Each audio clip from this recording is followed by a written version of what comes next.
At the close of business last week, Donald Trump fired yet another inspector general. This is something he's been on a tear really over the past couple of months.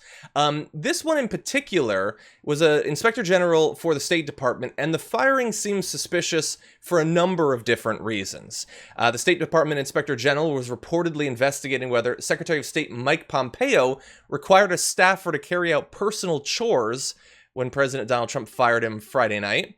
According to the Washington Post, this is Steve Linick, is the Inspector General, quote, was looking into allegations that a staffer for Secretary of State Mike Pompeo was performing domestic errands and chores, such as handling dry cleaning, walking the family dog, and making restaurant reservations in violation of federal law.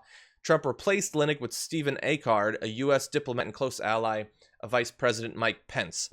So far, to start off with that stuff, it seems incredibly petty, to fire him for that reason. Perhaps an equal level of pettiness with some of the previous firings of inspectors general. We do have other explanations, but I've been curious, as you've gone through the weekend, what have you made of this story? I mean, this is just one of those stories that seems to kind of blow through, and everyone is kind of like, oh, of course, obviously, oh yeah, consolidation of power, oh yeah, obliterating, any form of justice and accountability. But like, this is really not the moment to allow it to just blow over us. Like, we really need to understand that, listen, I love to make fun of this administration for being like, dumb fascists. But I do feel like if they get 4 more years in office, they are setting themselves up to be very smart fascists. I mean, what is the point of having an inspector general if they can be immediately fired by the president, right? And if every loyalist from some administration, like where were the checks in place to prevent something like that from happening? Shouldn't an inspector general only be fired by Congress? So these are kinds of the protections that this country doesn't have.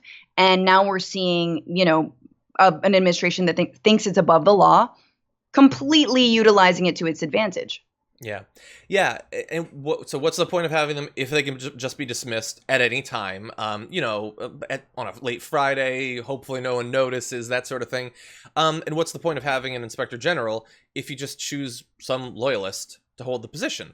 It's very convenient because then people sort of believe that there's oversight, hypothetically. I mean, there is an inspector general, but they're never, ever going to do anything. So it seems sort of pointless. And I certainly agree. Like, he's fired multiple. We're gonna go through some of the others.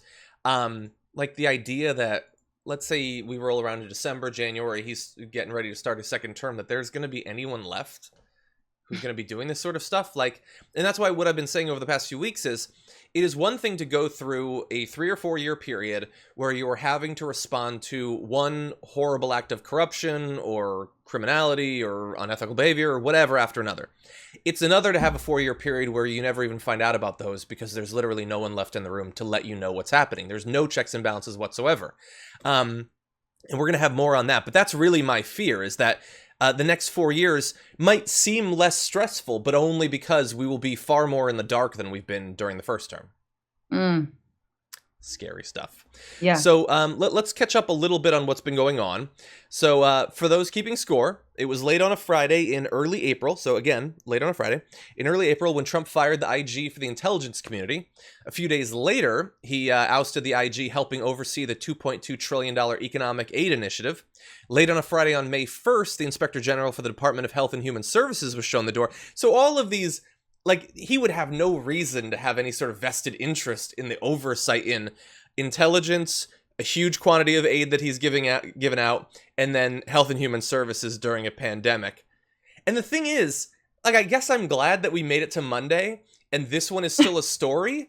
Yeah. Those should still be stories. He got away with those. So why missed wouldn't a couple he fire of those. Steve Linick? This was his second firing of an inspector general of the week. Mm-hmm. Right? Like, there was one on Wednesday, and then another one on... I can't keep track of all of them. No, I can't keep track. And they've been replaced by people. There are some people there that are hypothetically still inspector generals, but they're chosen based on a close... we should feel lucky that this one was an ally of Mike Pence. Maybe he could be 5% rogue, if he believes that Mike Pence's interests don't necessarily line up perfectly with Donald Trump. But for the others, he's just going to it's going to be like the post office. It's going to be some big major donor who's put in there to advance his agenda.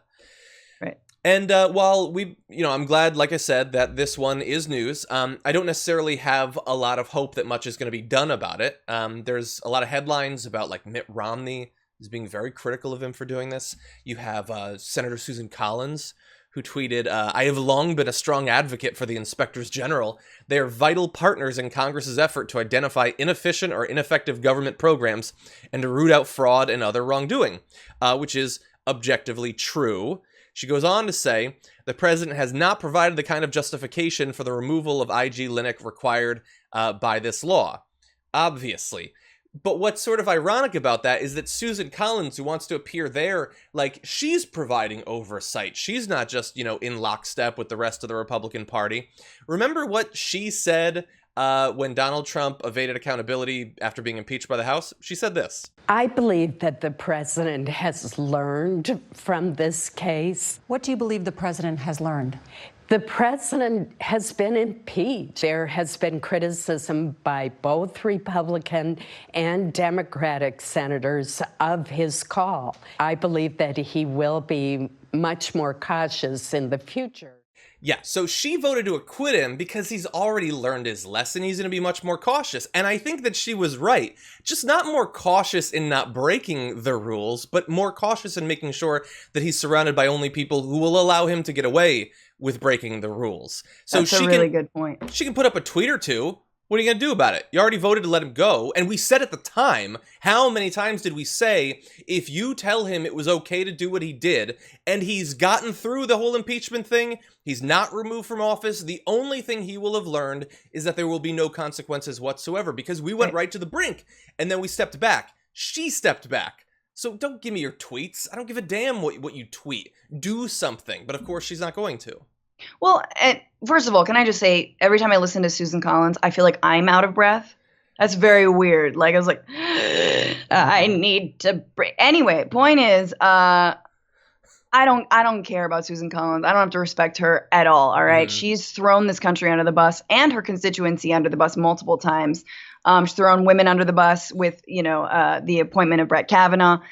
Can I just say, though, that, like, her tweet is perfectly encapsulates what's wrong, I think, with the leaders of this country, which is that so long as there's an inspector general somewhere and they can issue a report, but we're not going to act on that report, but we're not going to take it to heart, I can sort of sit comfortably knowing that there is a waft or a whiff of accountability, but it doesn't actually mean anything. And I think that she's not so different from Democrats, right? Like, Democrats also sit on their laurels when they know that there's supposedly, the inspector general is there, blah, blah, blah. Okay, we're generally checking the boxes, but are we actually rooting out the corruption when it appears? No. And do we actually have checks and balances so that an inspector general can't be fired in the way that we've seen? No. And so again, greatest democracy on earth. Wow, how you can obliterate it in just 4 years. Yeah, and I don't have it right here, I don't think, but there was a quote from Nancy Pelosi where, and it's not even that she was wrong, but she's like, well, of course the president can fire anyone whenever they want, but he does look a little bit suspicious, and we're going to look into it. Like, what do you think? He fired him because, like, he did a performance review and the guy wasn't putting in enough hours, like he was concerned about his efficiency? Or no. There is only one thing that gets you promoted by Trump, one thing that gets you fired by Trump. It is ridiculous, exaggerated, over-the-top loyalty. If either you got it or you don't. That's it.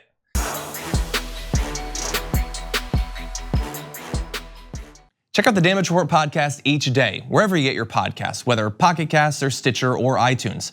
You can join me as I give you the news and stories you want, with a range of co-hosts and interview guests jumping in on the fun each day.